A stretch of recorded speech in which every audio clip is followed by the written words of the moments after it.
Well, it is another week, and it is another title defense for Darby Allin, closing out another edition of Dynamite, his 5th title defense in 3 weeks. And the match tonight was supposed to come against Kazuchika Okada, because if you tuned into Dynamite last week, or I guess Collision, since it technically, I guess it was mentioned on Dynamite, but then Okada came out during the 3rd hour. We had 3-hour block last week.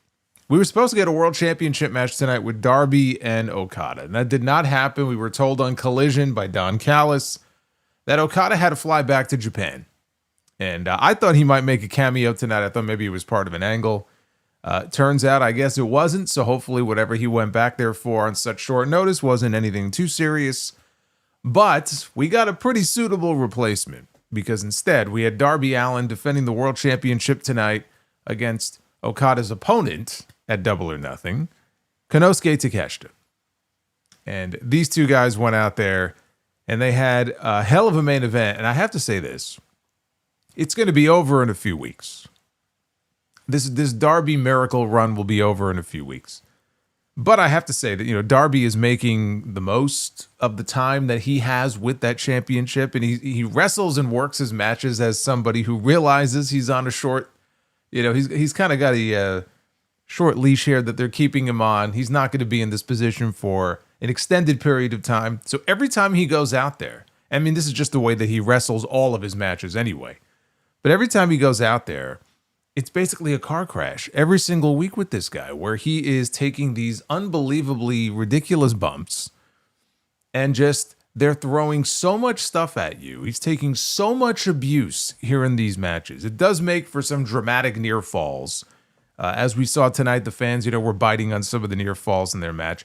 But again, tonight was no different than what we've seen out of him on this show over the last few weeks. And then we found out when the match was over, and of course, Darby won, that we had a contract signing and it was made official. That at Double or Nothing coming up on May 24th, it will be title versus hair. It will be Darby Allin putting his championship on the line. MJF will be putting his hair, his follicles on the line. That is our main event. The worst kept secret, because we could tell from a mile away what that main event in New York was going to be. But they made it official tonight. And also tonight we found out what the full teams are going to be for the first Stadium Stampede match in many years. It will be 7-on-7. You talk about a clusterfuck of a match. That is what Stadium Stampede is going to be. I will tell you what those teams look like.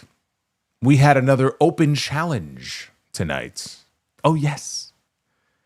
It's been a while since I've had one of those.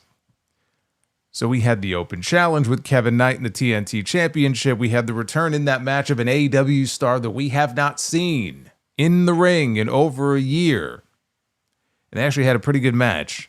I would say between those two matches, the TNT title match, the main event, and I'll throw in the Will Ospreay match with Ace Austin, who's very good and does not nearly get enough screen time on these shows. I'm talking about the main show on Wednesdays. They had a very good match as well. And they had a hot crowd too, which always helps. It was a very good night for in-ring action on this show. Very good night as far as the matches go. It was a lot easier to sit through than last week's show. Last week's show to me was very dull. Not that there wasn't any good wrestling on the show, but just sometimes you feel it and sometimes you don't. Last week, to me, that was a tough show to sit through. And we wrapped up the review in an hour and we were in and out. This week was an improvement on last week. I enjoyed this week's show more than I did last week.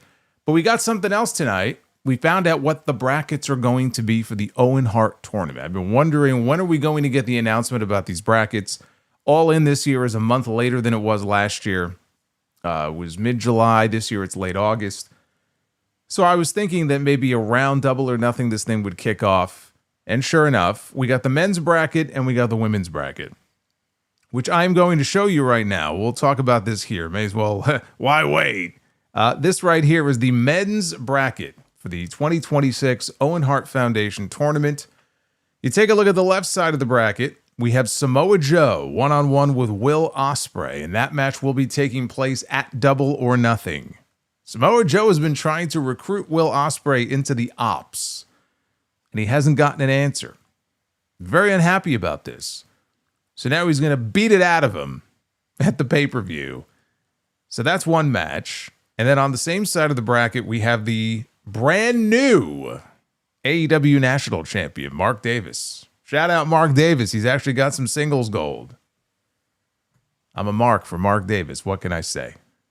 He's in this tournament. I have to say, as much as I am a fan of his work, how he ended up in this tournament over any number of people who are not in this tournament is beyond me. But he is in this tournament. He will be wrestling the former national champion, Jungle Jack Perry. So that's on one side. On the other side of the bracket, Swerve Strickland and Bandito. Now, we knew that they were heading towards a match on the pay-per-view, but now it's a match that has actual stakes because it is going to be part of the Owen Hart tournament. And the winner of that match will move on to meet the winner of the match between Brody King and Claudio Castagnoli. And the first thing as I look at this bracket that really jumps out at me, because you've heard me talking about this now for many weeks, what I thought the final was going to be. No Jon Moxley in this tournament. My question would be, why is Claudio in this tournament over Moxley, given that Moxley is a former AEW World Champion? In fact, he was the one defending the championship in the main event at All In last year. And he's not even in the tournament, but Claudio is, who's never been AEW World Champion before. What that tells me is that they really want to do Will Ospreay and Swerve Strickland in the finals of this tournament, which, as you can see, are going to be taking place at Forbidden Door in San Jose on June 28th. And that's really the only thing that makes sense to me, is that Mox is not in here because they don't want him to lose to any of these other people, and that's not the final they want to do. This is clearly setting up for a Swerve and Ospreay final. Which, funny enough, if it happens, would be at Forbidden Door, which is where they had their first match 2 years ago for the AEW World title. And taking nothing away from that match, believe me, I mean, if we're going to get Ospreay and Swerve in the finals, that's fine with me. But to me, that was the biggest surprise here of this men's bracket. Not even seeing Jon Moxley's name in there. But I mean, look, does anybody, you look at that bracket, does anybody believe that anybody else is going over in this thing except for Will Ospreay? It can go no other way. The winner puts his stamp on it. He punches his ticket to Wembley Stadium. They're telling this story with Will Ospreay, his neck.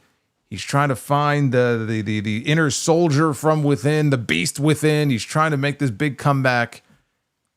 It's the only thing that makes sense. Anything else would be ridiculous other than Ospreay winning this tournament. But that's not the only tournament. Of course, we have two of them. We have one for the men. We have to have one for the women. And so on the women's side, which I have to say, as I put this graphic up here, this bracket is more unpredictable than the men's. On the left-hand side, we have Persephone, her and her dual contract that she now has, going one-on-one with Hazuki, who had a hell of a match a couple of years ago with Mercedes Moné that I still remember watching. Willow Nightingale is going to go one-on-one with Alex Windsor. Can you imagine if Tony Khan says, hey, I have a great idea. Why don't we have Will Ospreay and Alex Windsor both going to Wembley Stadium to win their respective championships this year? That would be a fucking terrible idea. That is not what I want to see. I think Alex Windsor actually is there's a very good chance Alex Windsor is going to win championship gold at Wembley Stadium, but it will not be the AEW Women's World title. It will be the Women's Tag Team titles. The Brawling Birds beating Divine Dominion is my prediction for All In. But Willow and Alex Windsor, that match will take place at Double or Nothing. Now, on the other side of the bracket, we have Mina Shirakawa, who loses most of her matches, going one-on-one against the Ring of Honor Forever Women's Champion, Athena. I love how they dust her off every now and then when they have an opening for her. They remember that she's actually employed. As if Athena is going in there to lose to Mina Shirakawa. I mean, come on now. So Athena will then meet the winner of Sky Blue and Sareee. Yes, Sareee is in this tournament. Now, I will point out that if you remember last year's tournament, we had Jamie Hayter was in there, Chris Statlander was in there, Mercedes Moné was in there, Athena was in there as well.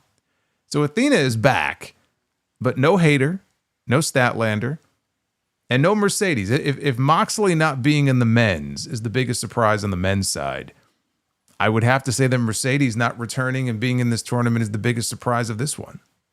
Now, the thing is, I know some people are going to look at some of the names here like Hazuki, like, well, who is that? Who is this? And why is she in the tournament? I understand her being in there, actually. Because as you can see in the middle there, see that little Forbidden Door logo? Look just above it. You see an AEW logo. You see, was that CMLL? You see Stardom. You see New Japan, right? Stardom is a part of that. It's a joint production. So they wanted some Stardom representation in there, right? I mean, I know Persephone has a dual contract, but that's also why she's in the tournament. And not for nothing, if you're not familiar with Hazuki, she is very good. Sarii is a weird one because she just announced a few days ago that she was taking a month off to seek treatment on her neck. She's been having neck issues. She's taking a month off. Now, I guess by the time this thing really kicks off, and then they could always then delay her opening match as long as possible. I mean, obviously she's going to be wrestling. It's just the timing is very weird. With her taking time off for an injury here. Willow Nightingale, I can't see Willow winning. She already won before, but also she already has the TBS championship. Now, Mercedes already won as well. And if she was in this tournament, she would have been my pick to win. But the difference is, just for the story of her losing all those other belts, right now she's going after the main one. The story would have been there for it. But I'll tell you who I think, as I look at this bracket here, if you ask me, who do I think is the favorite to win this thing? I think Persephone. I think as I sit here right now, if I had to pick a favorite to win on the women's side, and frankly, the one who I feel like I would probably want to see of these options that we've been given here. And again, I love Willow and I love Athena, but I got to go Persephone on this. And then I realized something else just now. Persephone is injured. So she's also in this tournament. Now, I know they're crediting her injury on television to her being misted in the face a few weeks ago by Julia Hart. I believe it's a legitimate injury that she has. I mean, supposedly she was seen in a walking boot, walking around in a walking boot. She was pulled, I know, from the Ring of Honor Supercard of Honor show, the pay-per-view this Friday. So if she does have a legitimate injury, I mean, I would imagine that it's obviously not too serious if she's been booked to be a part of this tournament here. But again, if I had to pick an early favorite, I would go with her. Nothing wrong with, Willow going over even Athena. Athena and Tekla is not a match I see them doing. Unless we're looking at this wrong and Tekla is not walking into Wembley, which is still a few months away. If Tekla is not walking in as the champion, then who would be walking in as champion in that case? Right? I mean, who have they really set up to potentially beat her for the title before we get to All In? I don't know. They haven't really set up anybody for that. I'm just looking at this through the prism of this woman will still be champion when we get to All In. And when I look at these options, the only ones that really truly make sense to me would be Willow or Persephone. I'm going to go with Persephone. I don't see them giving the Owen twice to Willow, and not when she has the TBS title. So anyway, those are your brackets for the Owen Hart tournaments, and those will be kicking off in a couple of weeks at Double or Nothing. I'm saying Willow or Athena. Mina would be a massive... It's not going to be Mina. Look, I like Mina. Mina ain't getting out of the first round. Okay, in my opinion, she ain't getting out of that first round, let alone winning the entire thing.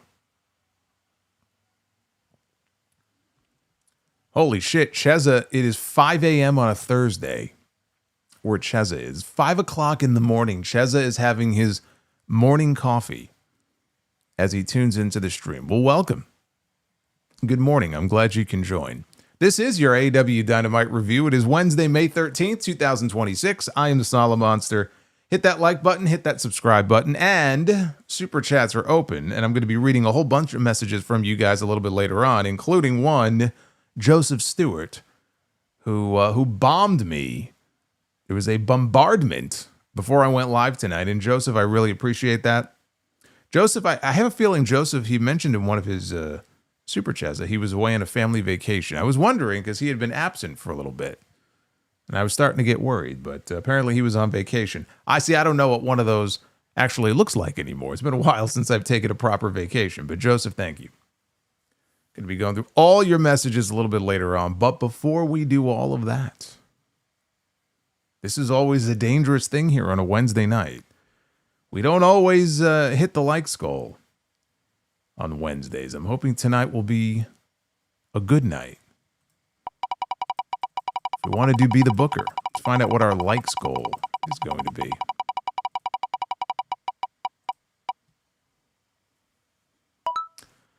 $350. That's actually a pretty modest goal. We're less than 100 away. That is doable. I know it's a Wednesday, but that is attainable. 350 likes, and we will be doing Be the Booker. So go ahead and get those likes in. I believe in you. I believe in you. I know you can do it. Earlier today, Renee tried to get a word backstage with MJF as he arrived at the arena. It says, Darby Allin is adamant that if he doesn't put his hair on the line, he will never challenge him for the AEW World Championship. And MJF just walks away. The camera follows as he continues to walk through the backstage area. And it just so happens that every single person that he is walking by is bald. They're follically challenged. Just a bunch of Mr. Cleans walking around. And he's got this look on his face. It's like look on his face. Like what's going on? Like he's in a nightmare of some kind. And it's just various wrestlers. John Silver walked by, a bunch of other people, officials, staffers, Tommaso Ciampa. Then he bumped into Ricochet, who was there with the Gates of Agony, who do have hair. Ricochet does not. And Ricochet told him, look, you'll look good bald, just not as good as me. And MJF continued on his way. Speaking of Ciampa, he was part of the opening 10-man tag team match, which had Ciampa, FTR, Clark Connors, and David Finlay against the Young Bucks, Adam Copeland, Christian Cage, and Orange Cassidy. Now, for those who don't know, Adam Copeland lives in Asheville. They were in Asheville, North Carolina tonight. He lives in Asheville. I think he's lived there for a long time, too, like 15 years or something like that. And I believe FTR, or at least Dax, I don't know about Cash, but they also live in Asheville. So at one point here during the match when Copeland got a hot tag in, the people went nuts for him. And the heels worked over Christian's injured forearm for a little bit. He still has that cast or that wrap around his arm. Orange Cassidy put Christian's hands in his pockets for him. They did a little comedy here. Christian didn't want to have anything to do with this. But he took Christian's hands. He put them in Christian's pockets anyway. Christian refused to dive through the ropes. So instead, he tossed his partner. He tossed Orange Cassidy out over the top rope onto Ciampa and Finlay on the floor. Christian then dove out onto Clark Connors himself. Meanwhile, back inside, FTR caught Copeland into a shatter machine for a near fall that got broken up. And then we got some rapid fire offense here that saw Connors take out Christian with a spear. Copeland then ducked a spear and Connors hit Harwood. There was a triple super kick on Clark Connors from Copeland and the Bucks. Cassidy hit the orange punch and then Copeland finished Connors off with a spear to win the match.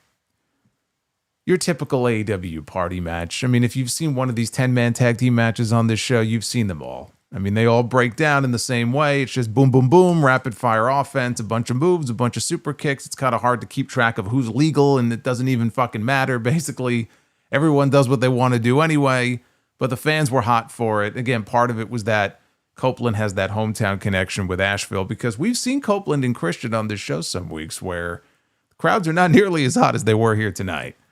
But they were definitely into this match. Christian was bleeding from the eye when this match was over. I mean, nothing too terrible. It didn't look like anything serious. I didn't see how it happened.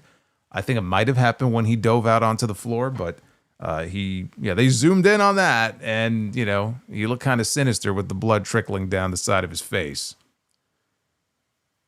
Now, earlier today, We went back to the Will Ospreay and Death Riders stuff. They were on the roof. They were in the middle of a Death Riders training session. And Daniel Garcia is talking to the camera. He says that Ospreay has to show him something. And the fact that it was Daniel Garcia, of all people, who said this was just hilarious to me, considering his win-loss record. So Moxley, we see him, he is on the ground with using Wheeler Yuta basically to show Will Ospreay the proper way to apply a crossface, while Ospreay is doing neck bridges. So he's upside down, basically on his neck, watching Moxley as Moxley is trying to teach him his ways. So then Moxley gets up and Ospreay gets up and they kind of walk off to a different part of the roof. And Moxley asks him, do you remember when you won the Best of the Super Juniors? When life was a lot simpler and you could fly like a bird. They just grabbed what they wanted along the way. He goes, years go by, life happens, family, responsibilities, bad choices catch up with you. The weight weighs down your shoulders and it feels like you can't fly anymore. And Moxley tells Ospreay, nothing is different now. All those things will still be there. You can still fly. It's just that Ospreay is more dangerous now. He's a bird of prey. Tonight, don't go out there to protect anything. Don't go out there to protect your neck, protect your image, to protect your reputation. Go out to give something. And then Moxley turned and he started yelling at Wheeler Yuta and he walked off as Ospreay was left standing there pondering the advice that he was just given. Now, I know there's still a lot about this Death Riders Ospreay stuff that just doesn't really make a whole lot of sense. And it is very weird. It is very weird to see him being so subservient and so attentive to all of this wonderful advice that they and Jon Moxley are giving him. But again, it's still fucking weird when you consider that it was Moxley and the Death Riders who took 6 months of his career away from him, who tried to take his career away from him, period.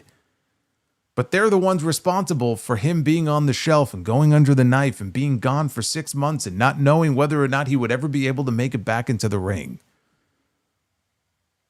They took that from him.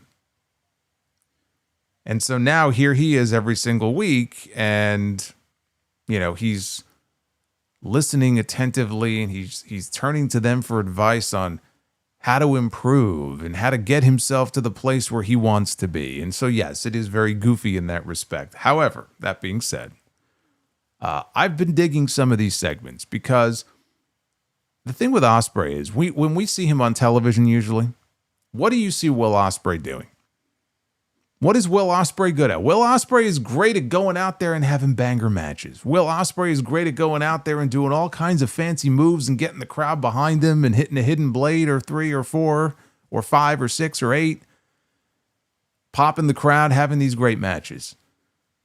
Here, what they're trying to do is they're trying to develop these characters a little bit and tell some semblance of a story because you and I both know where this man is headed. He is headed for Wembley Stadium. He is going to be challenging for the World Championship in the main event of All In this year, coming off a career-threatening neck injury. Right? That's an easy story to understand. But how do you get there? Do you just go out there every week and have banger matches, or do you try to tell some kind of story here? They're trying to tell some kind of story here. Even Moxley. I mean, he's going on and on about this kind of random stuff sometimes, but even Moxley, like, they're trying to at least develop these characters a little bit deeper than what we are normally accustomed to seeing. Now, I can't say the same for all the other members of the fucking Death Riders. And it's still weird when they come out there. One week they're supposed to be heels, the next week they're supposed to be baby faces because they're aligned with someone who's a baby face. I don't fucking know. All I know is the stuff with Moxley and Ospreay. They're trying to tell a story here, which I can at least appreciate because it has been a criticism, you know, of Tony's booking in the past when it comes to some of these characters. So this segment in particular, like, all right, I dig what they're trying to do. I'm still shocked that Moxley is not in the Owen and they're not building to the two of them having to go toe-to-toe as like the final test for Ospreay. Although that doesn't mean they can't do that match.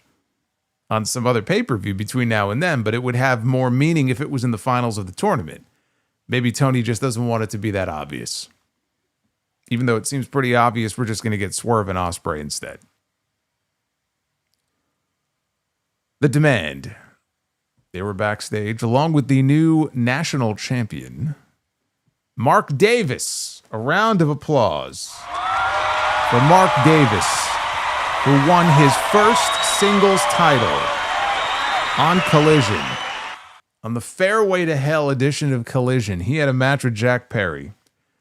And Ricochet, who came out there dressed up as, remember when Chavo was the caddy? What was his character? Kerwin White. He walks out there, he's got a golf club. And he hits Jack Perry in the back with it for the assist. And so Mark Davis ends up winning the national title. And I'm happy for the guy. For all intents and purposes, this guy should be sitting in the back doing nothing. They had him in a tag team. His tag team partner got hurt. They have all these other members of the Callis family that you would rank above him. They're just stockpiled with talent in this company. And Tony Khan has given him television time, and every time he goes out there, goes out there and has these good matches. He's not, having these match of the year type, battles every single week like we've been seeing with Darby Allin the last few weeks. But he's going out there and he's putting the work in, and it's fun to see. And so this was a nice little reward for him. So now he's got a championship. Now, it's a championship that doesn't really mean much. It's still very new. It was just established, but I'd still rather see that title on Mark Davis than see it on Jack Perry. So Ricochet and the Demand are backstage with Mark Davis. And the reason that Davis is with them is because he is one of the members of the Callis family that Don Callis is basically loaning out to team with them as part of this Stadium Stampede match at Double or Nothing. And he goes, not only does he have Mark Davis on his team, but he's got another member of the Callis family, and in walks Andrade El Idolo, who does not look very enthusiastic to be there. Of course not. He's being loaned out. He's being loaned out like a whore. He's being whored out by Don Callis. He doesn't want to have anything to do with this. He wants to challenge for the championship. But Andrade is going to be a part of Stadium Stampede. And then Ricochet says he's going to fill out the remainder of his team with two men who have an axe to grind with the Young Bucks, and in walk the Dogs. And David Finlay says that they're sick of the Bucks and they're going to settle this once and for all at Double or Nothing. So this is going to be 7-on-7, which sounds about right. I mean, I'm trying to remember the last time they did one of these. If it was it 7-on-7, 6-on-6? It had to be something like that. How many years has it been since we've had a Stadium Stampede? I feel like technically we have one every year because that's basically what Anarchy in the Arena is. So this year, because they're in a stadium, instead of getting Anarchy in the Arena, they're just doing Stadium Stampede. But when was the last actual formal Stadium Stampede? I don't know. All I know is that it's 7-on-7. It's going to be a clusterfuck on this pay-per-view, and they've roped Kenny Omega into this. So it's going to be Kenny Omega, the Young Bucks, Jack Perry, Chris Jericho, I would guess the Hurt Syndicate, against all 7 men that I just mentioned. After this, we had Speedball, Mike Bailey, who was accompanied by his friend, his tag team partner, the TNT champion, Kevin Knight, to take on Westbrook. Vince McMahon stole his first name. So now he's just Westbrook. I couldn't tell you what his first name is, but he was just Westbrook tonight. And poor Westbrook. He went for some sort of springboard move in this match, and he got all tangled up in the ropes in very embarrassing fashion. Yeah, it was not good. Bailey met him in the corner, though, with a big spin kick, and then beat him with the ultimate weapon for the quick win. I mean, if this went 2 minutes, I would be shocked. I mean, maybe 90 seconds. So Justin Roberts gets in the ring, and now he's going right into the intro for Kevin Knight, who has an open challenge coming up for the TNT Championship. Yes, I don't think we have enough of these in wrestling. I was very happy to see that Tony Khan gave us something that we don't get to see on a regular basis. We had ourselves an open challenge here tonight on Dynamite, and I, for one, were very excited about this. If I had to make a list of the top 10 things we need more of in wrestling, and we simply do not get enough of them, the open challenge would be at the top of my list. So I was very happy to see an open challenge tonight. And Speedball was still in the ring, and so I'm thinking, wait, Speedball is going to accept this open challenge. Because they've been building up, there's been some frustration. You could tell that there's frustration from Speedball with Kevin Knight having the title and, being all, he's all full of himself every week when we hear from him. Right, he's too fly. So I thought that Speedball was going to accept the open challenge right there on the spot. And so instead of getting that, well, there'll be time for that. Those two are definitely going to wrestle for that championship at some point.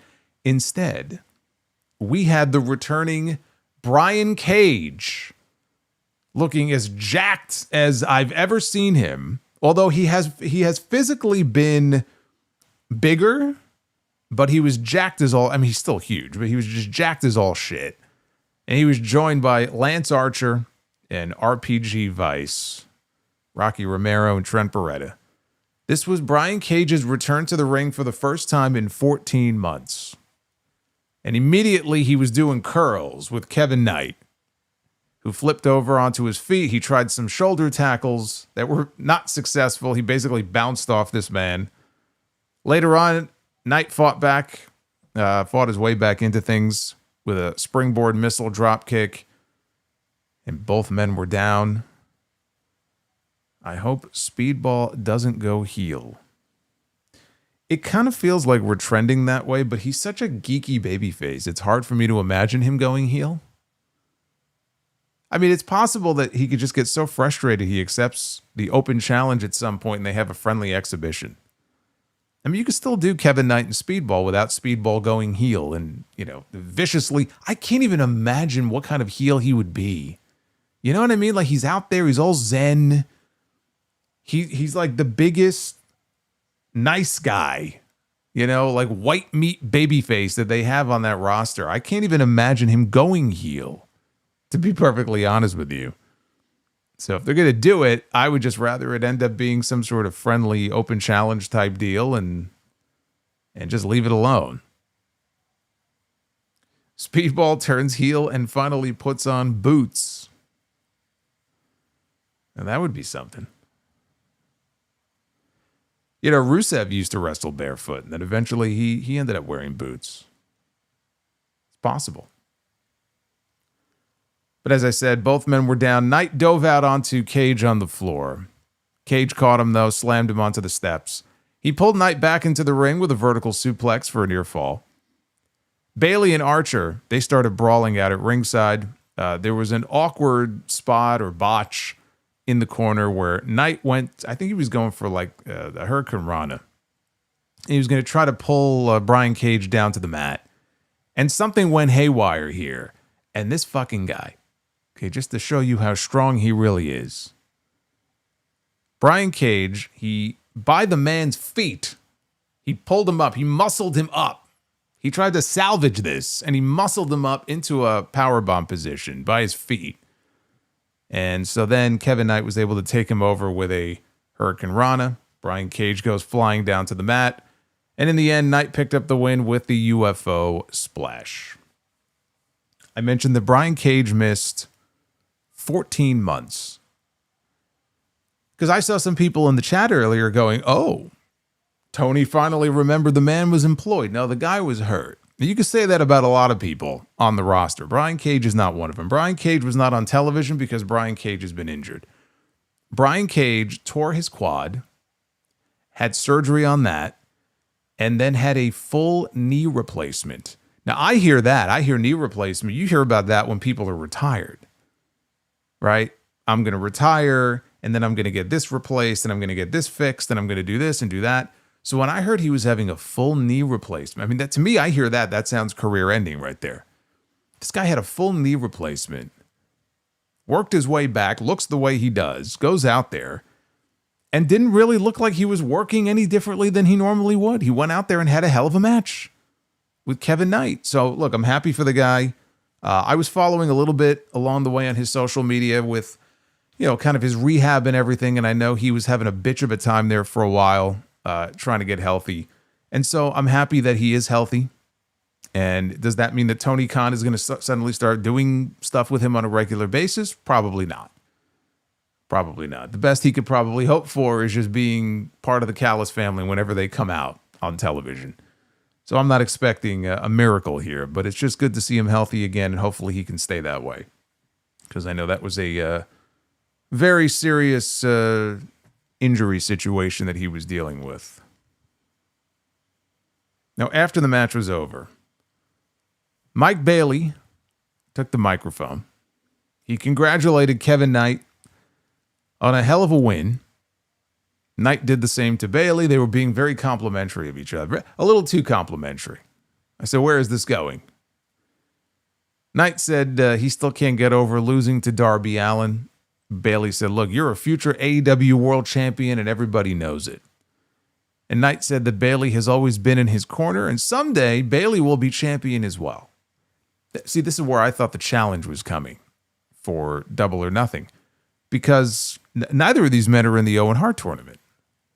Which, again, if you think about it, Mark Davis being in there, Jack Perry being in there, like, there's a whole list of names that you would look at and go, how come this guy's not in there? How come that guy's not in there? And the easy answer is Tony doesn't want to beat him. That's why they're not in there. Otherwise, you'd have Kenny Omega in there. Kevin Knight would be in there, right? I mean, there's a whole Andrade would be in there. There's a very simple answer. Tony does not want to beat them. That's why they're not in there.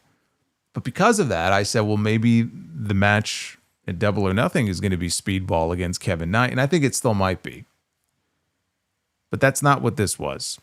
Bailey said, you know what, you're right about him being champion one day. And on that note, he decides to go ahead and call out the winner of tonight's main event between Darby Allin and Konosuke Takeshita. And he said Takeshita was his greatest rival in Japan, but they have yet to meet one-on-one in AEW. And Darby, as much as he would like to see MJF bald, he's coming for that AEW World Championship. So we're not done yet with these Darby title matches. These title matches are going to continue, and we are going to get Speedball against Darby Allin, I guess, next week on Dynamite. That's where we're headed. And then it'll be interesting when Speedball loses. Is that what kind of sends him over the edge? I feel like what we're going to get at the pay-per-view is probably going to be Speedball and Mike Bailey. But to the point that the other person just made a little while ago, I don't know that that means Bailey has to go heel. Honestly, of the two of them, if anybody was going to go heel, the one who's kind of full of himself and it would make more sense for him to go heel would be Kevin Knight. I just feel like of the two, Kevin Knight would make a better heel than Speedball would. We go to Jack Perry backstage.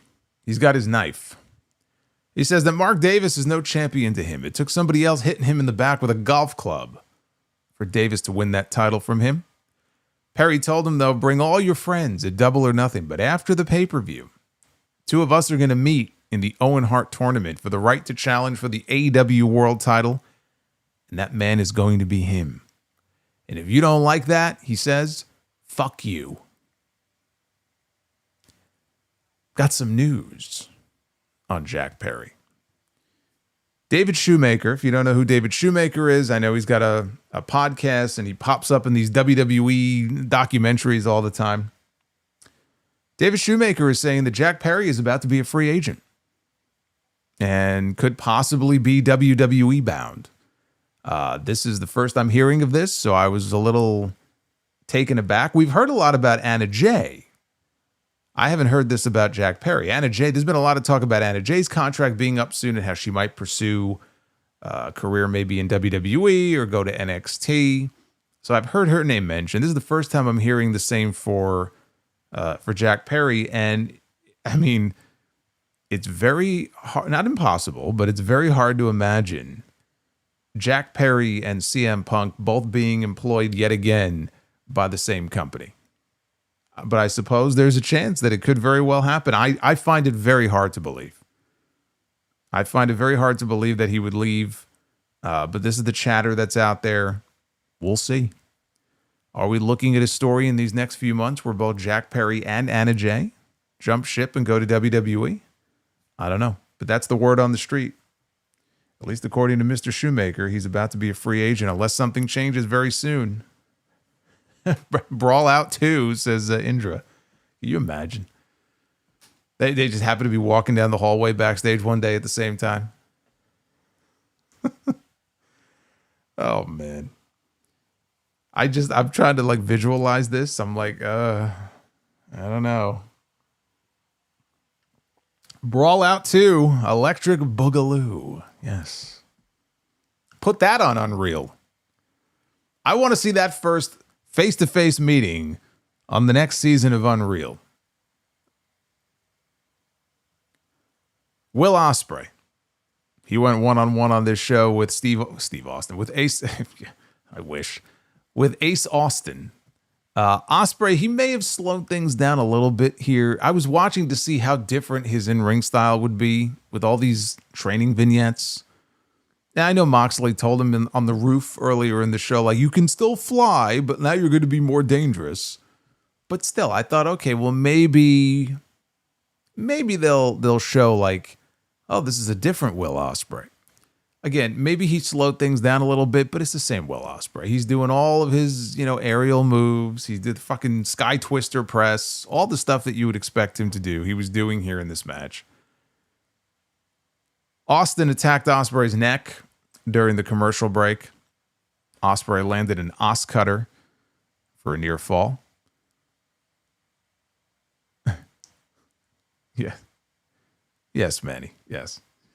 He went for a hidden blade, but Austin avoided it, and both men were battling on the ropes, which led to Austin diving into a sit-out powerbomb for a near fall. Eventually, Ospreay connected with the hidden blade and a running kick to the injured arm. He was working over Austin's injured arm during the match, and then he got a flying cross armbar applied, and Austin immediately tapped out. So that I guess would be the big thing in this match. Him working over a body part. He was working over the arm. He won with the arm bar. So that was something that you ordinarily would not see. Silly me. I thought maybe there was a chance he would tone down some of the other stuff, save it for like the big matches. But it's basically Will Ospreay, but now with some submission stuff incorporated into his arsenal to go with the training that he's been receiving from the Death Riders. Because Austin tapped out right away. Like, he didn't wait. He's like, you're not fucking my arm up. And he immediately tapped out. But they went 15 minutes with this, and maybe they could have shaved a few minutes off of it, but I thought it was a very good match, and the best showing yet for Ace Austin in an AEW ring. He does not get a lot of airtime on Dynamite. I'd like to see him get a little bit more, but there's only so much real estate to go around, and he's just not someone who's focused on right now. So you're not going to get to see him on this show every now and then in a match like this where he can go out there and show what he can do, but just to get beat by somebody else. That's probably the best he could hope for. But I thought he made the most of the time he was given, and they had a very good match here. Now, when it was over, the two men shook hands, but out comes Samoa Joe and the Ops, minus Hook. He was not there. And he was upset that he never heard back from Ospreay. All the inquiries about him potentially joining the Ops. But now fate has put them in the ring together one-on-one in the opener of the Owen Hart tournament. And Joe said, you could have had a bye in the opening round because that's what he does for his friends. But Ospreay made his choice. Now he gets to suffer the consequences of that choice. Joe said that he had his date with Destiny, so he would leave him alone for tonight. But his friends, he doesn't put a leash on them. But the Death Riders, they made their way out. They surrounded the ring.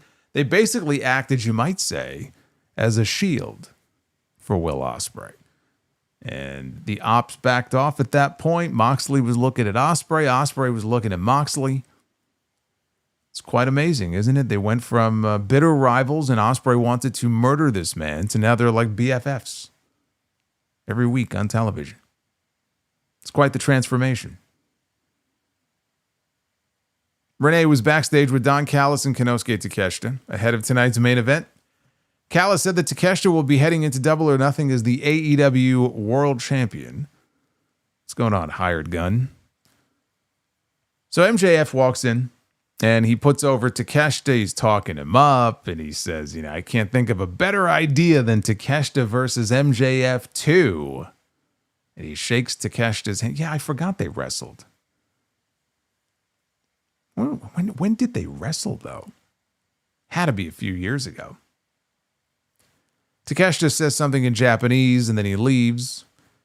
And Callis says to MJF, oh, it's a good pep talk. And MJF goes, yeah, I didn't believe a word of it. Or don't believe a word of it. I didn't mean any of it. He goes, I'm having a panic attack here. I don't want to end up looking like some bald freak. No offense to Don Callis, he says. So he gave Callis his Dynamite diamond ring to use tonight if necessary. Andrade walks in. MJF leaves. And Andrade is telling Don Callis and signaling that he wants to come after the AEW World title.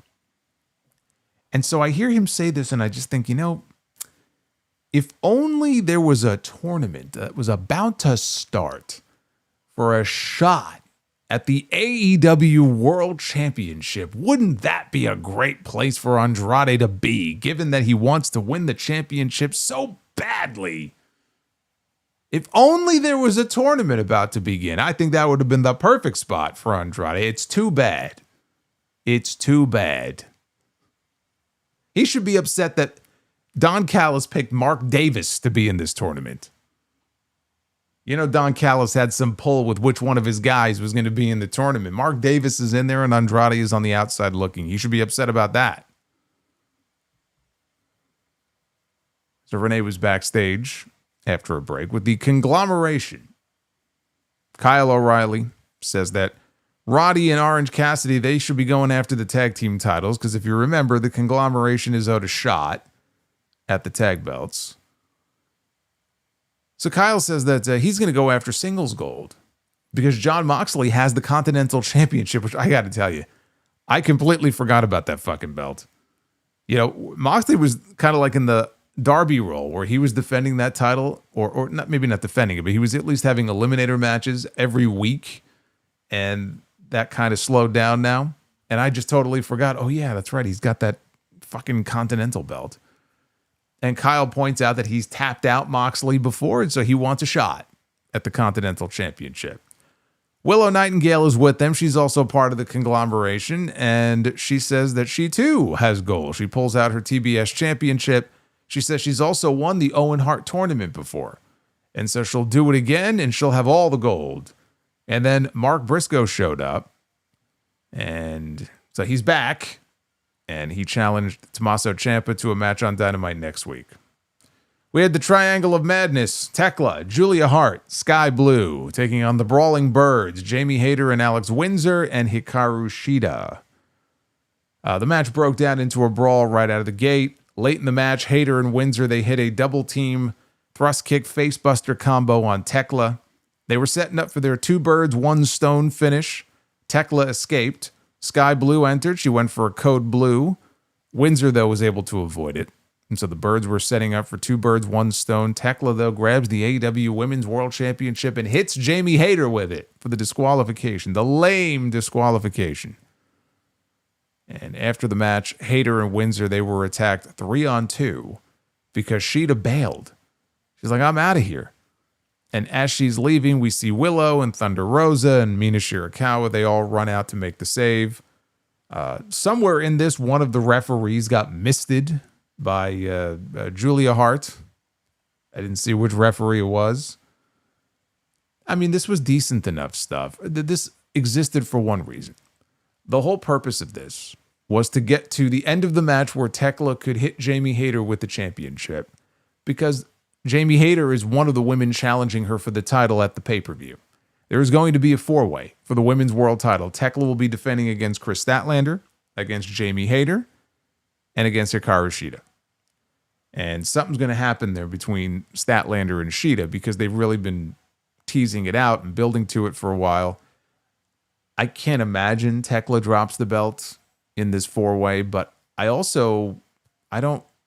trying to think back, what pay-per-view was that where Statlander won the world title from Tony Storm. Was that All Out? I think it might have been All Out. It was All Out or Wrestle Dream last year, and I don't know that I was expecting that. So, look, you can't rule it out. Shida winning the belt, though, I don't know that I see that.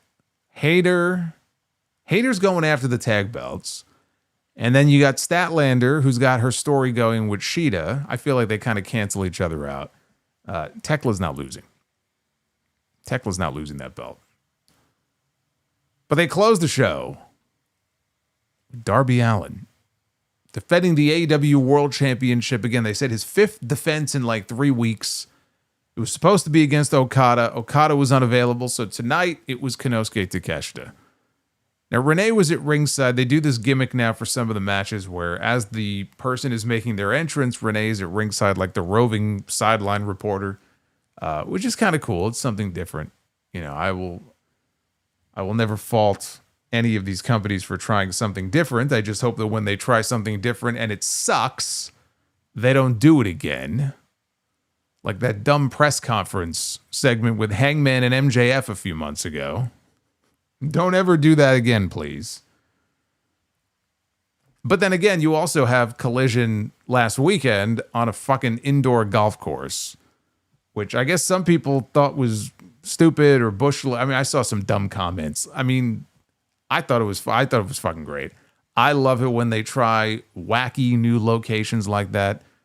I don't want them to be dissuaded from it. It's not something you could do all the time, but it was something different, and I thought it looked cool. So sometimes you try stuff that works, sometimes you try stuff that doesn't. Anyway, she's at ringside reminding us that 2 years ago, Takeshita beat Darby. And we also got footage of the title match from the Fairway to Hell show I just mentioned where Darby beat Pac. So Darby here, quick drop kick to the outside. He tried for a tope. He got caught, though, and he got sent into the ring post by Takeshita. It's a big back body drop that sent Darby back out to the floor. Callis was showing off that he was wearing MJF's diamond ring on his finger. So, oh, by the way, that reminds me. I saw something on Bianca Belair's Instagram. She got her, I guess, her wedding band back. She had to have her ring resized because her finger is actually wider now than her thumb. So she had to have her ring resized from a size 7.5 to a size 10 because of all the swelling in the finger, which I don't think is ever going away. I think her finger is healing, but the swelling, like as fat as the finger looks now, that will never go away. But think about that. She went from a ring size of 7.5 to 10 in that finger with the knuckle, the joint that she broke. It's crazy. So Takeshita, he took the ring steps outside and he was repositioning them. And he wanted a power drive knee into the steps. Darby moved, though, and Takeshita collided knee to steps, which I'm sure was not fun. Darby launched off the steps with a shotgun dropkick. Then he got in. He had a wild tope and even crashed into the announce table himself on the landing. So both men fought to the apron. Darby wanted a coffin splash from the ropes. He got caught, though, into a blue thunder bomb from the apron to the floor. He went splat on the ground. And I'm like, holy fuck, man. What are you doing? So then later on in the match, El Clone, he walks out. And he is a running distraction with the referee. This allowed Don Callis to hand Takeshita the diamond ring. He wanted him to use it. Takeshita is pondering this, and he's debating, what he should do. And he's like, I'm not using this. He throws the ring away. And Callis is just beside himself. Takeshita wanted an Avalanche Blue Thunder Bomb. Darby fought out of it, though, into an Avalanche Code Red, and then into the Last Supper for a close near fall. He's won many matches with that, but not this one. So Takeshita wanted a brainbuster on the steps. Darby slipped out into a Scorpion Death Drop on the steps. And then he went up top for a coffin drop to the floor. Takeshita, though, he kicked out back inside. Darby went for another coffin drop. Takeshita got the knees up. Power drive knee connects. Takeshita wants a power bomb. Darby counters out of it, though, into a scorpion deathlock. And I'm like, don't fucking tap out to this. He's not even leaning back all the way. He's 150 pounds. Don't tap out to this fucking move, please. I couldn't stand the thought of it. Please don't let the match end this way. It'd be ridiculous. You know how many things we've seen Takeshita kick out of in big matches over the years? It's going to tap out to a fucking half-ass scorpion deathlock from this guy. Give me a break. Tomas says, I think Darby is mentally insane. You're only now figuring this out? He's been in this company for 7 years. How come it took you so long? I knew that from the first time I saw him. And he took that coffin drop on the apron in that match with Cody Rhodes, which I think was on the first Dynamite. Actually, no, it wasn't on the first Dynamite. What, was it on the first Dynamite? No, it wasn't. No, Cody and I think Cody and Sammy wrestled. No, you know what it was? I believe it was a month or two after the first Double or Nothing. And it was like Fight for the Fallen or some kind of special. I think that's where it was. And Cody was on the apron, laying there. And Darby came off with a coffin drop, and Cody rolled out of the way, and he hit the fucking edge of the ring and fell to the floor. And I'm like, what the fuck is wrong with this guy? That was my first exposure to Darby Allin. So I've known since 2019 that this guy was out of his mind. Fighter Fest, thank you. I thought it was Fight for the Fallen. It was Fighter Fest. Yeah, I get them mixed up too.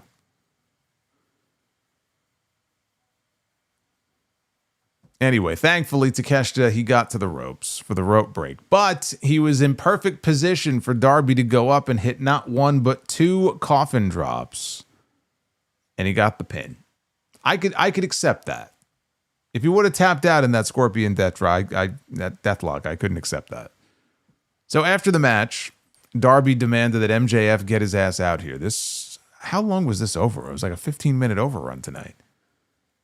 So he demands that he comes out to the ring to sign the contract for Double or Nothing. And they have a bunch of workers at ringside that are very quickly getting like a table in the ring and the contract and the office chair and everything. So MJF's music hits and he walks out to the ring very reluctantly. And he signs the contract. Darby does right away. MJF is taking a long look at the contract and he steps back into the corner. Excalibur on commentary says, it's only hair, it'll grow back. And Taz says, well, yeah, but it cost him a lot of money. So MJF took a seat.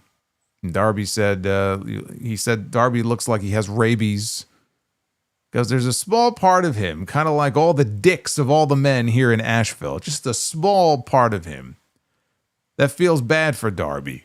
Because you're never going to hold that championship ever again. Says Darby has about as good of a shot at holding onto that belt as Hangman Adam Page does. MJF calls Darby a dime a dozen stuntman. His legacy is that of a kid who had 15 minutes of fame. People will pretend that he's made an impact when he hasn't. The fans know deep down that Darby is just a prick who got lucky, who's too reckless, and too stupid to stay on top. Double or Nothing. MJF's legacy will be the 3-time world champion at just 30 years of age. The greatest of all time. Darby likes to brag about climbing the mountaintop or to the mountaintop. MJF is the mountain. So Darby said only someone who is so vain would be worried about his legacy. Darby just cares about living in the moment. So sign the contract. And at Double or Nothing, I'll make you a bald-headed bitch. MJF signs the contract, he holds up the contract binder, and then he takes Darby down, and he starts raining blows down upon him. Then he gets up, he blasts Darby in the head with the Dynamite Diamond Ring, and he holds up the world title, and he was about to leave. He came back to the ring, and he was going to go for an avalanche tombstone. Got him in position for it. All he had to do was jump. Instead, he puts him back down and he flees when he sees Kevin Knight, who runs out for the save, and that is how things ended. So, the match. This was just an absolute car crash of a match. I mean, every insane bump that you could think of that Darby could take, he took. Nothing bigger to me anyway than the Blue Thunder Bomb off the apron. God, that's got to knock the wind right out of you. That has got to knock the wind out of your lungs. I've had that happen to me before too, where you're not ready for it. In my case, you're not ready for it, and then I can't breathe for like 15 seconds. It's the scariest fucking feeling. But anyway, so I guess that just brought back bad memories for me. But these two guys went out there, and I got to say they put on a hell of a show. And you can say whatever you want about Darby Allin and what you think about him being the world champion and all that, and his reckless style. He has gone out there each of these last few weeks, and week in and week out, he is putting on exciting title fights. It is the best short run that anybody has had in the history of this promotion with that championship, considering he's only had the belt for, 3 or 4 weeks? He won the belt on April 15th, so he's had the belt for about a month.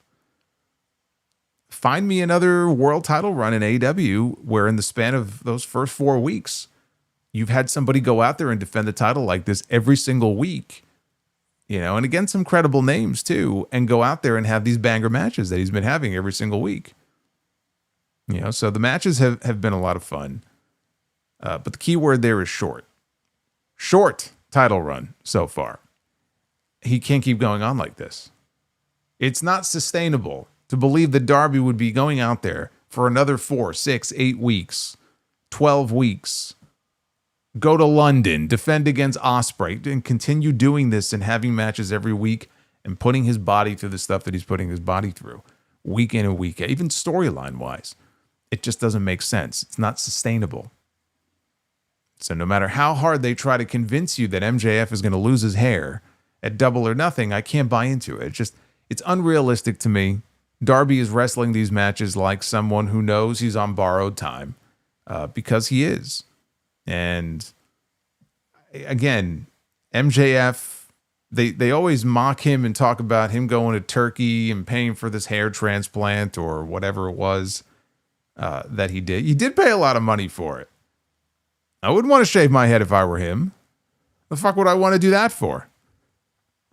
I don't give a shit how long it takes to grow back. I have to tell you, if it wasn't for that stipulation, I could buy into the idea that Darby might just win. And they might have him hold on to it a little bit longer, maybe even until like Forbidden Door or something. But once they added the hair stipulation, to me, that was the giveaway. If you weren't already convinced that MJF was getting the belt back in New York, I feel like once they added that stipulation, it became pretty clear about who was, going to walk into Wembley. I mean, I certainly wouldn't have the belt switch back to MJF just to have him lose it before Wembley. I mean, that would be dumb. So anyway, that was Dynamite tonight. A more enjoyable show than the show we had last week. I know, I'm a horrible, terrible person, according to some people, I guess, for saying anything remotely negative last week about that show, because every Dynamite is the best Dynamite of all time. Like, I know that. I know. I saw a little bit of that brain rot last week. But I did not have fun with that show last week the way that I did this week. So, I wonder if I'll hear from those people now. Now that I've praised this show more than I did last week, I wonder if I'll hear from those people. You want bald Solomonster? Well, I mean, I don't know. Give it another 5 or 10 years, you'll probably get bald Solomonster. Happens to all of us, doesn't it? It's inevitable. Otherwise, no, you are not getting bald Solomonster. Maybe I'll dress up for Halloween. I'll put the bald cap on. You'll get bald Solomonster or do-rag Solomonster. Maybe we'll do that for Halloween. Anyway, let me do a quick check here. The Wheel of Fortune that we spun earlier said 350. We are currently at 400. So give yourselves a round of applause. We will be doing Be the Booker. But that's for later. Right now, we got other business to transact here. We got some questions and comments to go through from all of you. I'm going to go through your super chats. So if you got something to say, get them on in. Thank you, as always, for the support and all the love. I appreciate it.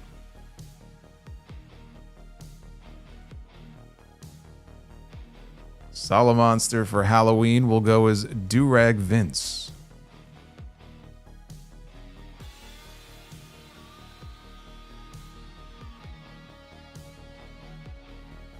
Thank you, Sarah.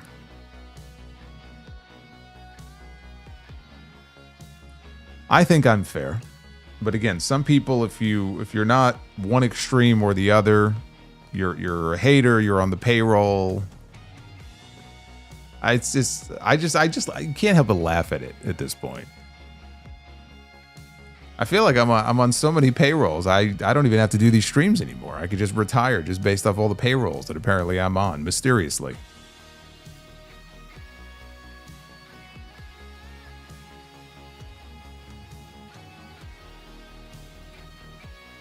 Joseph Stewart. Happy Wednesday to you, brother. And he says, happy 40th birthday to the Batman, Robert Pattinson. It is 40th, huh? The guy from Twilight is 40 years old. It's hard to believe. Jack Perry as Tarzan in NXT. Yeah, he'd have to change his name, wouldn't he?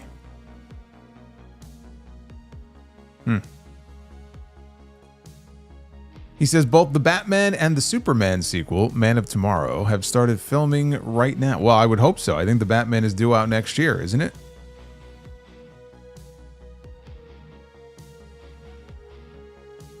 Have you seen Matt Reeves' post where he posted a screen test of the Batmobile? Yes, I did. Driving in the snow. I did see that. Says the Batman Part 2 takes place in the winter. I gathered that from the snow.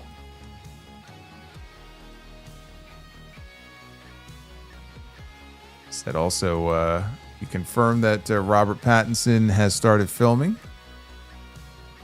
What are you looking forward to the most in the Batman Part 2? Well, I mean, I guess if he's in it, the Joker. What is your favorite color that the Undertaker wore? Black and gray or black and purple? You know, it's funny. I have an affinity for both, but I always go back to the OG. Black and gray.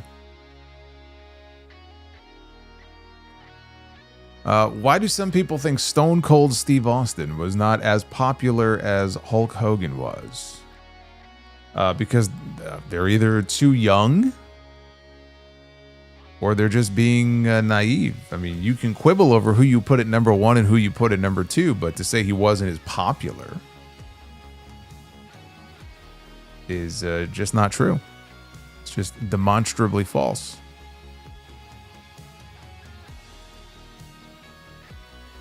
Where does Andre the Giant rank as the most recognized wrestler ever?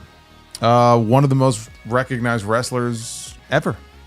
I don't know where he ranks. I'm not going to do a sudden ranking, but you know, Hogan is number 1. You got The Rock, obviously, because The Rock now is a big worldwide, globally known Hollywood star. So Hogan, Rock, Cena. Not Kyrie, though. Not Kyrie. And then I would go Andre, maybe. Andre would come after those guys. His name is still mentioned, even people who probably don't even know who he is. You probably get like an Andre the Giant mention in pop culture every now and then, and yeah, I would say he's still pretty well known. He's become this like mythical figure over the years, which I guess is kind of cool. What if Yokozuna joined WCW in the late 90s? Then he would have done the JOB for Hulk Hogan, and Hogan would have gotten his win back. There were reports that Hogan was trying to get him into WCW so that he could get his win back, but it just didn't work out. This probably would have been around 98 or so after he left. The reason that he left, he was under contract with WWE until I think May of 98. Even though you didn't see him on TV at all in 97, he was still technically under contract with them. But he was just so morbidly obese, they couldn't do anything with him. You know, a lot of commissions weren't going to clear him to wrestle. It's like, well, You're not going to lose the weight. There's not much we can do with you. I don't think it would have been any different with WCW. There was no way. There was no way. You might be able to get one match out of him. What are you going to do with a guy that big? He legitimately got up to 800 pounds at his peak.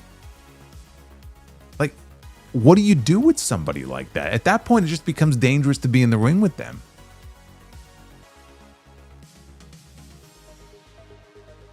If Eddie Guerrero did not leave WCW in 2000, what could you have seen him doing in WCW under Vince Russo? Not a whole lot. He would have won maybe some mid-card titles. I really don't think he would have gone any higher than that. Do you remember WCW hosting some MTV Spring Breaks in the late 90s? I remember Bryan Adams having a wrestling match at MTV Spring Break that WCW hosted. Yes, I do remember that. I actually remember, and I don't know what year this would have been, but I remember a spring break that WCW either hosted or co-hosted or partnered with them on. There was a Battle Royal. Chris Jericho won. And I think while the Battle Royal was happening, Fear Factory was performing. This probably was like at their peak. And I don't remember anything else about it. And then there was a separate spring break on MTV where Hall and Nash were there. And I actually I talked about this story, probably in one of the history segments on the Sound Off. Some douchebag in the crowd hit Nash with a rock. And if you watch the footage back, it's scary because Nash immediately starts scanning the crowd. And I don't know if he saw the guy or people were pointing at who the guy was. And Nash is a big guy. And I mean, even back then, it wasn't like he was sprinting around, but he jumped off that stage and he chased this guy down. Now imagine you got a 7-foot Kevin Nash running after you. Shit a brick. But he chased that guy down.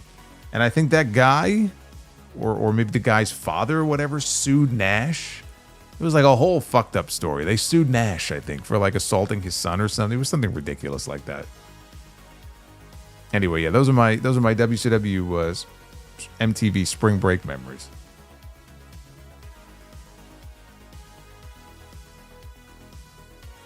Do you remember when MTV had WWE Week? It was the week of SummerSlam 99. I remember Triple H in China hosting an MTV show when it was... I don't remember that, no. I remember 98. They had a partnership or a relationship with the Home Shopping Network. I remember SummerSlam in 98, Highway to Hell. So The Rock had just lost the title in the ladder match to Triple H. And I think live on HSN after the show, I think The Rock showed up, like on set. They were hawking merch. I remember that. Joseph with the $50 magenta bomb. Look at this guy. By the way, we have a bonus goal going in the chat that was dead, but now it's starting to creep up a little bit. I just noticed. But Joseph says, is it true that Triple H was going to win the title at SummerSlam 99 with Austin coming back and winning the Royal Rumble in 2000? And Triple H would defend the title against Austin in the main event of WrestleMania 16, with Austin beating Triple H and winning the title. I've never heard that before. I'm going to say no. That's the first I'm hearing of that. I don't believe that was ever the plan. I believe Triple H was at least at one point planned to win the match at SummerSlam. It was going to be him. It was him, Austin, and Foley. And they had Mankind win. And there's been a lot of discussion about why that was. Austin didn't want a job to him, didn't think he was ready. You know, I mean, it doesn't really hold water because Austin lost to him 2 months later at No Mercy in a singles match. You know, it's like, okay, he wasn't ready in August, but you're okay with losing to him in October? It doesn't make any sense. So I think what's more likely is they had Jesse Ventura in there as the special referee. He was the governor of Minnesota at the time, right? Big baby face. And I think they probably just did not want him raising the arm of the heel at the end of the match. right? Because it would have been very easy for Triple H to pin Mankind, and Austin doesn't even have to take the losing fall. I think they wanted Jesse to raise the hand of the babyface at the end. And it's like, well, we can get the belt off Austin without him losing to Triple H, and we could save the singles match for, again, No Mercy or some other show. So that's what I suspect is what happened there. And then you fast forward to 2001, right before WrestleMania, and Austin lost the 3 Stages of Hell match to Triple H.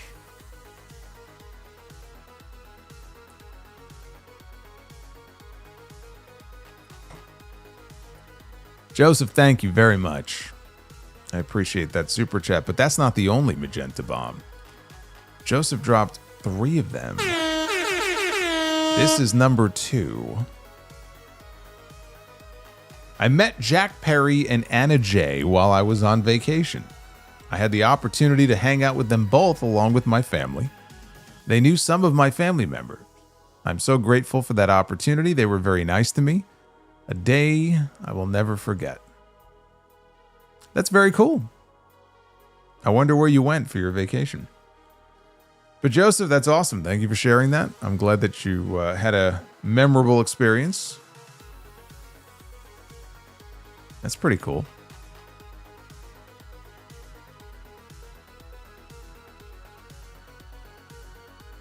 And you have a very good week as well. He's not done though. He's still he does one of these things like Triple H when he puts the copyright box up and you think the show is over, but then the show's not over. Joseph pulled the same thing because there's another Magenta Bomb up here from him. Says, I'm back with late breaking news. Matt Reeves just confirmed that Jeffrey Wright will return as Commissioner Gordon and Andy Serkis will return as Alfred in the Batman Part 2. There you go. Some breaking news here on some breaking Batman news here on the stream. I'm glad I find now, Joseph. I don't know if you saw a few weeks ago when I was coming back from Los Angeles, I finally watched the Batman. It only took me 4 years, but I watched it on my iPad on the plane on the way back from LA, and I enjoyed it. I enjoyed it. I enjoyed it more than I did Batman Begins. Very dark. It's a very dark, depressing Gotham in that movie. Elder Murray with a $4.99. If Chris Benoit never left WCW, what would his career there have looked like in WCW 2000 under Vince Russo? I think he would have been in the upper mix, but he would not have been a focused on, like a really super focused on guy.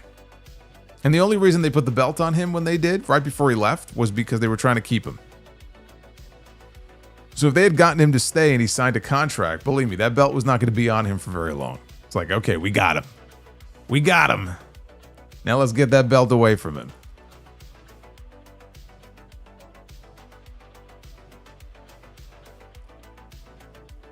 Joseph is back with more. There's another breaking news here. Matt Reeves just confirmed Colin Farrell is returning as the Penguin in the Batman Part 2. Yeah, everybody told me I have to watch the TV series. I haven't done that yet, but that's on my list of things to do. And Matt Reeves confirmed that he will confirm more casting on the Batman tomorrow, which will be Sebastian Stan as Harvey Dent, Scarlett Johansson as Harvey Dent's wife, and Barry Keoghan. Is it Keoghan or Kogan? I don't know. As the Joker. Yeah, I saw that deleted scene from the first Batman movie. It's like a 5-minute deleted scene. It's like the best deleted scene I've ever seen. I could see why it was taken out of the movie, though. I actually agree. I agree with him cutting it from the first movie because it just would have taken all the attention away from the Riddler. You keep that in the movie, now it's like everyone's laser focused on Batman and Joker, and that's not what the story of the first movie was, so I get it. But it's a hell of a scene.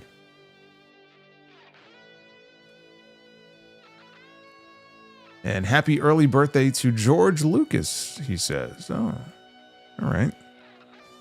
How old is he? Gotta be, what, 80-ish by now?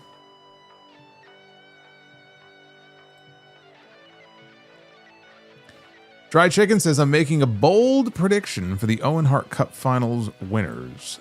Men's Will Ospreay over Swerve Strickland. Is that why you put bold in quotation marks? That's not a very bold prediction there.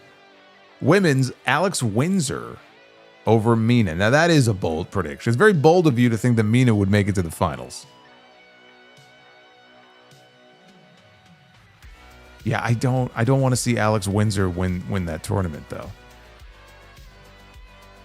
We don't need to do the whole like husband wife or soon to be husband wife thing. We don't need to do that.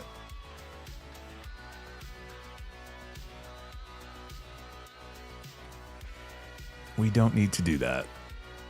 1 month away until the World Cup happens, AEW, New Japan, CMLL, and Stardom chose the right time to do Forbidden Door during the soccer event. That's right. Yeah, that's right. I forgot about the World Cup shit.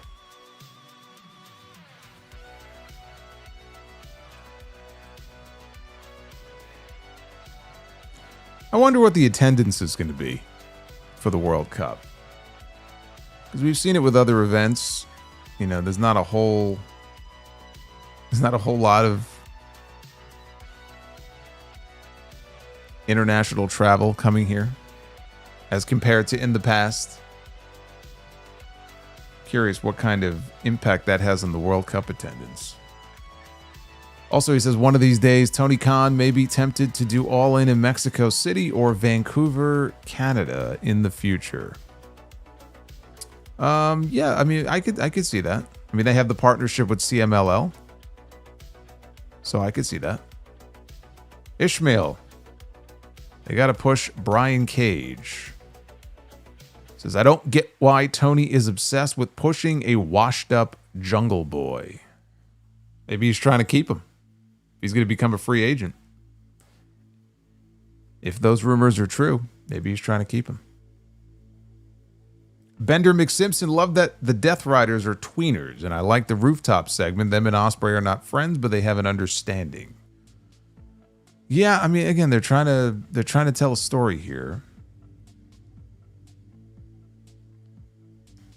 Love the MJF Don Callis segment. MJF saying that it's his 5th favorite diamond ring, and Andrade coming in flipping his hair. He did have very majestic hair in the segment. I would probably be doing the same thing as him in that segment if I had long hair like that. I'd be, you know, brushing it up and it would be flowing. It'd be all over the place here.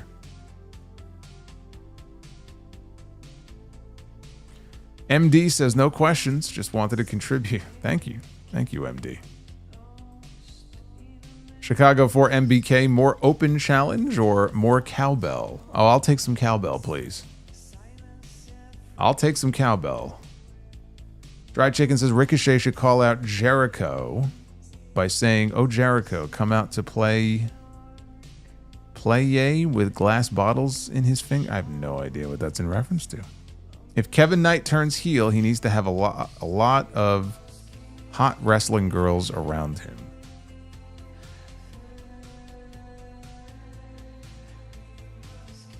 Again, I think if anybody goes heel between the two of them, it would work out a lot better with him as a heel than Speedball.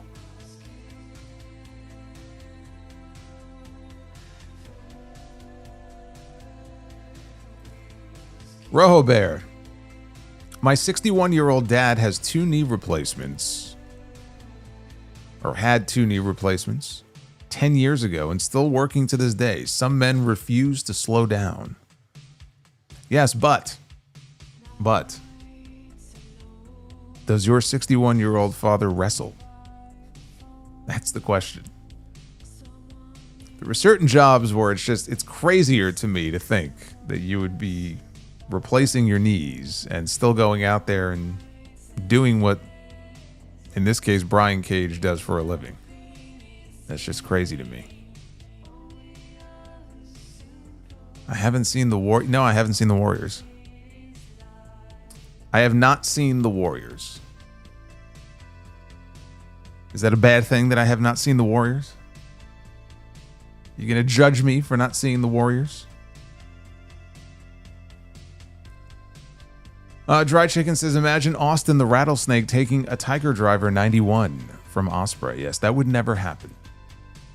Austin would lay down some ground rules beforehand, and that would never, ever happen. Devin from NJ, if Jack Perry never got himself suspended for Brawling, would he have been a world champion by now? No.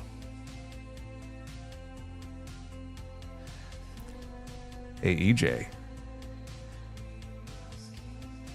Thank you. Justin G, Baldo Monster. He says it is a very bad thing that Solo has not seen the Warriors. I don't know. Nobody ever said I had to see the Warriors before. Maybe they just assumed that I had seen it. Boomerang, happy birthday to the GOAT, Stevie Wonder.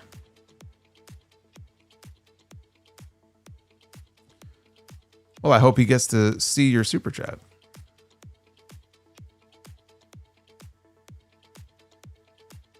Tuxedo T Servo. Hey, Solomonster, get all the monies you can carrying the water for insert promotion name here. Yes, I try. I try. Maybe next week I'll carry some water for Billy Corgan in the NWI. We'll change to a different promotion every single week. Maybe the Juggalos. Imagine carrying water for JCW. Dry Chicken says, I watched Mortal Kombat 2 last week, and it was a banger. It was way better than Mortal Kombat Annihilation. I don't know. I heard Mortal Kombat Annihilation was just straight up ass. I haven't seen it, but everything I've heard mentioned about it when it comes up is not good. I saw Mortal Kombat 2 in the theater last week. I had a lot of fun with it.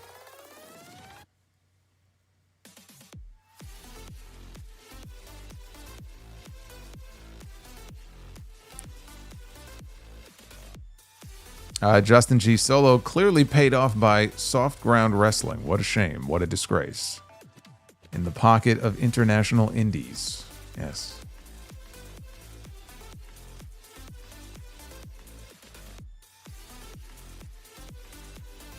Soft ground wrestling.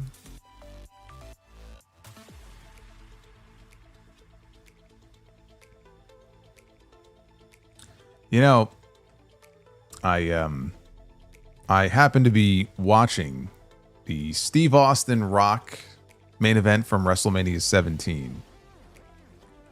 And I noticed something very interesting that I don't remember noticing before, which is that in the crowd, and it's on the hard cam side, but obviously it's in one of the first several rows because the sign is visible on camera when the person holds it up.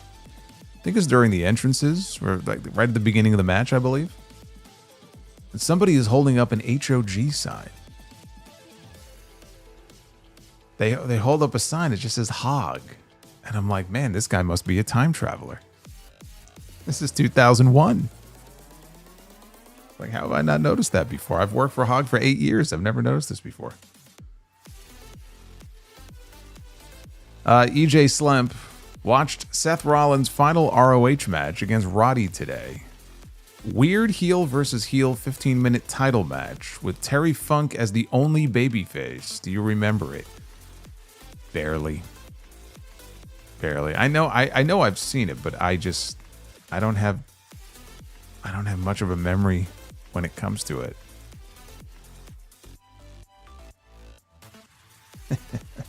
He was a big Henry O. Godwin mark in 2001. I doubt that. Mike, $10 super chat. Instead of title versus hair, I thought for sure Darby was going to tell Max that he'll give him a title shot if he lifts the stipulation that Hangman can never go for the world title. That's what I thought. I said either a career match or he forces him to lift the Hangman stip. And then they went the hair route.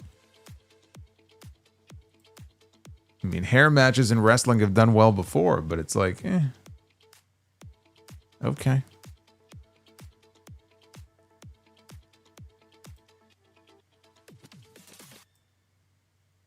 Skywalker, can you look at the camera and say at Backlash. Didn't I do this the other day?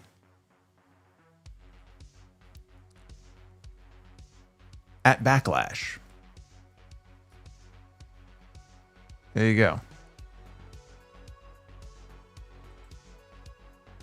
EJ Slem, would Savio Vega getting inducted by Damian Priest or Bad Bunny, then embraced by the BSK after his speech, be a cool Hall of Fame moment? Sure. Savio. I mean, Savio's been in the business decades. Very influential figure, even to this day. Still very involved in the wrestling business. And he had that run in WWE in the mid-90s. So, sure. Just for that alone, let alone all the other stuff he's done, you can absolutely argue that he would be a worthy Hall of Fame inductor or inductee. You definitely make that argument.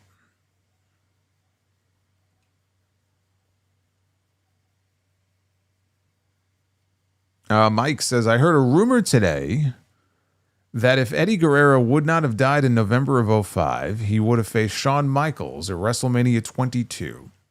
Yeah, I mean, that's a rumor that was started many years ago, and people that were on the writing team back then have come out and said that that was not ever anything that was like written down as even like a tentative plan. It might have been something that someone discussed at some point, but it was never an actual plan. It makes for a nice story, and it would have been a hell of a match. Even if Eddie was already past his physical prime at that point, just like health-wise. But I mean, it still would have been a hell of a match. But no, that was never like the plan for WrestleMania. I could see where people might think that, though, because the match with Vince, it was almost like, you know, what I can tell you is that what they tried to do, they tried to get Bret Hart to do Bret and Shawn at WrestleMania.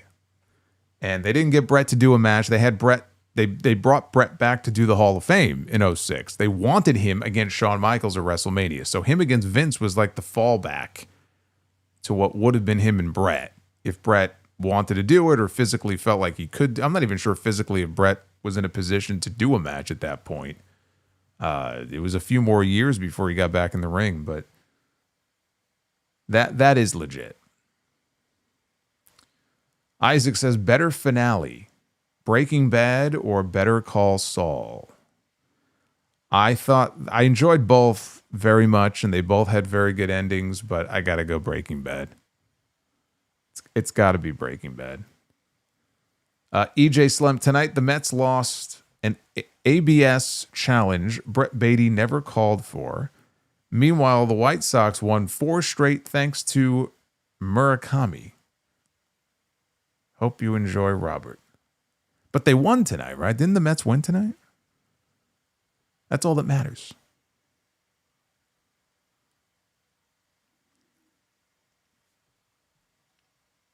Barry MK, how was Charlie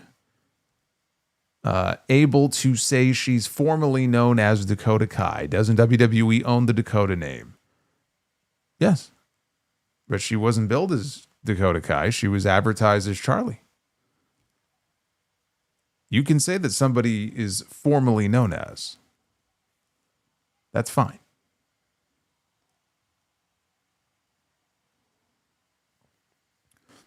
Dried Chicken says a heel speedball Mike Bailey would be so cheesy and cartoony. Well, I mean, how is that any different than babyface speedball Mike Bailey? And Jeremy Rose says, let's just say MJF loses his hair. Does he wear a mask a la CM Punk when he got his head shaved? I would rather he just wears like headgear and a wig like Kurt Angle did when he got shaved bald by Edge.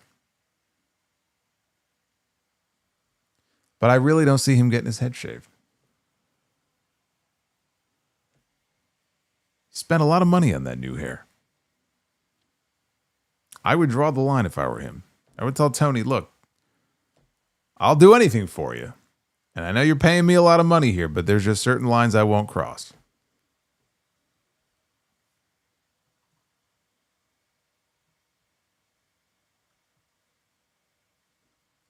All right, good. Mets beat the Tigers 3-2. We'll take our little victories where we can get them. Anyway, the wheel said 350 was the likes goal for tonight, and we are currently sitting at 450. We beat it by 100. And it's still going up. You guys did that. So thank you. Let's go ahead and be the booker. Ladies and gentlemen, it is now time to be the booker. MJF will wear a toupee. Tell you what, if he loses that match, it'll be hell toupee. Anyway, be the booker time. We got one round coming our way tonight. Let's try to make it a good one. Start out with some tag team action. We got Johnny Grunge, Flyboy Rocco Rock, Public Enemy. I believe the second time in the last week or so that we've had Public Enemy in our tag team match. So they're bringing the table down to the ring to take on choose 2 single stars to form a makeshift team. Well, you already tired of Public Enemy? Boy, this is a fickle crowd here. This is only the second match they've had. People are already sick and tired of seeing them. But now we get to pick 2 single stars. This could be anything. This team could end up being anything. You have no idea what we can land on here. That's what makes it so interesting. The Rock. This is The Rock. This is from the early SmackDown days. That was his show. And The Rock needs a tag team partner.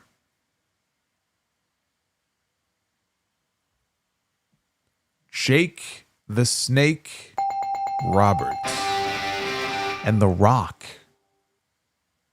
against Public Enemy.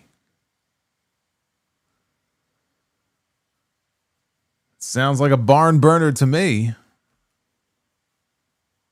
Man, imagine those like joint promo. Remember like in the early 90s, mid 90s, late 80s in WWF, they would cut backstage. You had that one static camera shot and whatever the backdrop was. And then they would just cut promos in character. And sometimes they would even maybe do like the slow zoom in on the person. Other times you'd have Mean Gene or Sean Mooney back there holding a mic, and you know how those 80s promos could be. Now imagine The Rock and Jake the Snake cutting a joint promo together. Holy shit.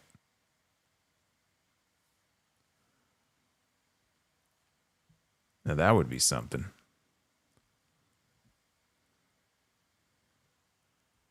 Women's Be the Booker, we have, well, Tony may not want to make it happen, but we're going to make it happen right here. Mercedes Moné.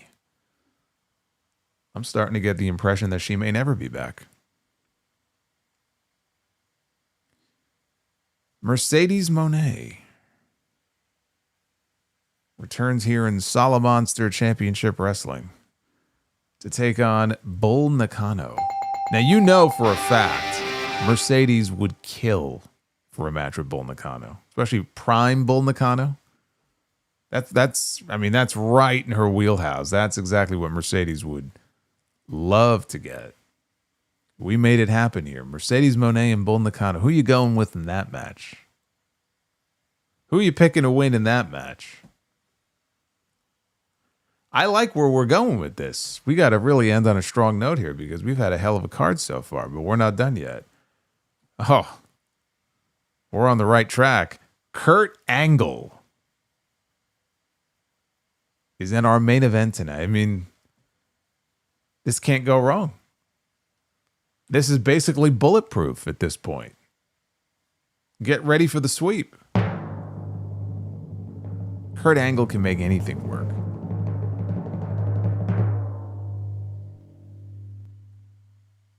Kurt Angle against Stone Cold Steve Austin. And in fact, the two of them actually had some really good matches together. I'm sure this one would be no different. If you wanted to show the Attitude Era in one image, there it is. That's it. You just put this picture up on the screen. There it is. That's the Attitude Era.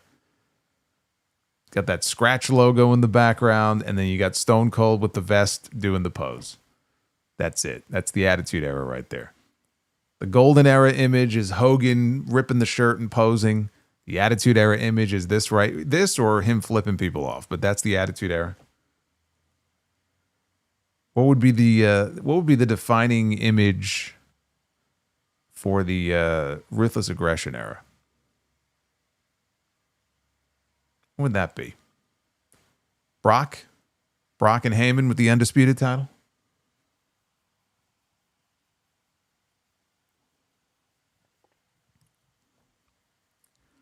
We can go era by era. Figure out what the defining image is.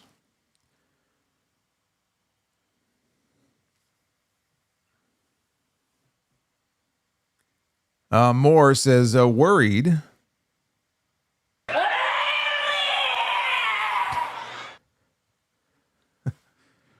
Although not nearly as worried as Asuka is about Kairi. Says, worried that Mercedes might be on her way out. I'll say this.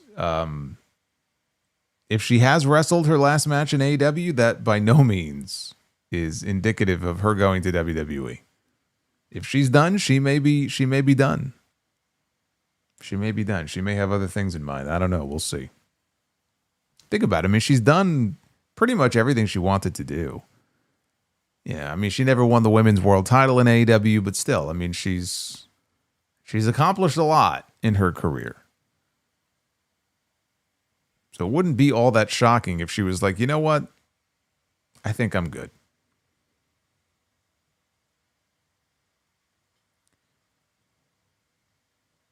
Boss Toy says Asuka is pleased with that Be the Booker card. Poor Kairi, though. Devin says with a $4.99, if the WCW invasion was done properly, would you have kept Undertaker as the biker, or would you have reverted him back to the dead man sooner, like for Sting? I would have reverted him back to the dead man for a Sting feud. Not necessarily at the beginning of the invasion, because I wouldn't have given that match away at the beginning. So I would have kept him as he was, and then, again, if you were able to get Sting in a lot earlier, I would have built to that match. And when the time came to do Sting and Undertaker, it had to be Dead Man Taker. Dead Man Taker against Crow Sting. But you build to it. And Dry Chicken says Kurt Angle against Stone Cold Steve Austin, with Solomonster and JD doing commentary with Stone Cold beer cans on the desk. Yeah, we do have a House of Glory show coming up back in New York on not this coming Friday, but the following Friday, May 22nd. We got the Hardys on the card. Some other fun stuff planned. So that is coming up. Now that you reminded me. And EJ Slem, buy or sell bigger train wreck. Garcia, Yuta, Andretti, Martin, Charisma off, or Kane versus Zack Sabre Jr. debate. Oh, the Kane and Zack Sabre Jr. debate. I would watch that.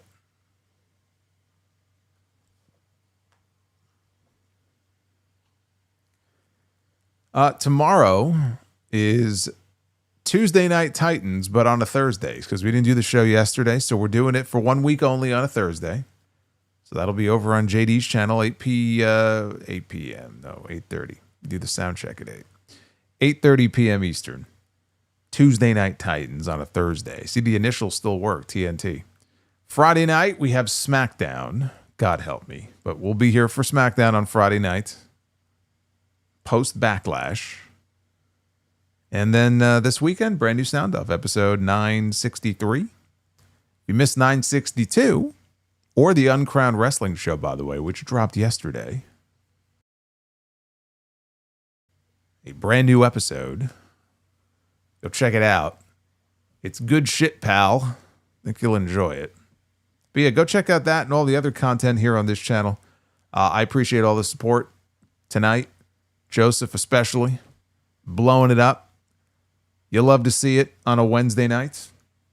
And again, I will see you for TNT tomorrow night on JD's channel, and then back here live on YouTube Friday night for the SmackDown post show. Be well, stay safe, have yourselves a great rest of your night, and I will see you back here real soon for more Sound Off live on YouTube. Until then, I will see you at Backlash.